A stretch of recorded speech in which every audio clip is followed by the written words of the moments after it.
Hi friends, பாவைக்காயில் ஒரு கிச்சடி எப்படி வைக்கலான்னு பார்ப்போம் வாங்க.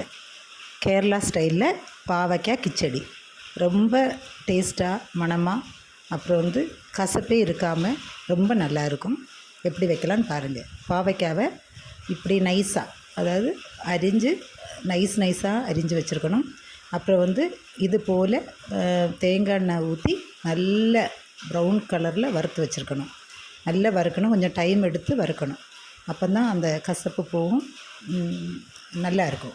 அப்புறம் இதுக்கு சேர்க்க வேண்டியது தேங்காய், 2 பச்சை மிளகு, அப்புறம் கொஞ்சம் ஒரு பிஞ்சு கடுகு போடணும். அது கடுகு போடுறது ரொம்ப டேஸ்ட்டாக இருக்கும். ஜீரகம், அதுக்கப்புறம் ஒரு பிஞ்சு மஞ்சளும் போடணும்.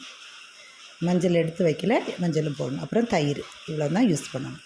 ஒரு சீன்சட்டியில் தேங்காய் எண்ணெய் ஊற்றி கடுகு, அப்புறம் வற்றல் மிளகாய், கறிவேப்பிலையெல்லாம் போட்டு நல்ல தாளித்த பிறகு இந்த நம்ம ஃப்ரை பண்ண வெண்டைக்காய் ஃப்ரை பண்ண பாவக்காய் போட்டு நல்லா கொஞ்சம் அப்படி கலந்து விடணும். அதுக்கப்புறம் நம்ம அரைச்சி வச்சுருக்கிற ஃபைன் பேஸ்ட், அது தயிரும் சேர்த்து தான் அரைக்கணும். நம்ம தண்ணி ஊற்றாமல் தேங்காய் கூட ஒரு பிஞ்சு மஞ்சள் பொடியும் சேர்த்து, தயிர் நம்ம யூஸ் பண்ண வைக்கிற, நம்ம கிச்சடிக்கு சேர்க்கிற தயிரை நம்ம இதில் போட்டு அரைக்கணும். அப்போ தான் தண்ணி ரொம்ப ஆகாமல் கரெக்டு இதில் இருக்கும். பார்த்திங்களா, அரைச்சி இதில் ஊற்றணும்.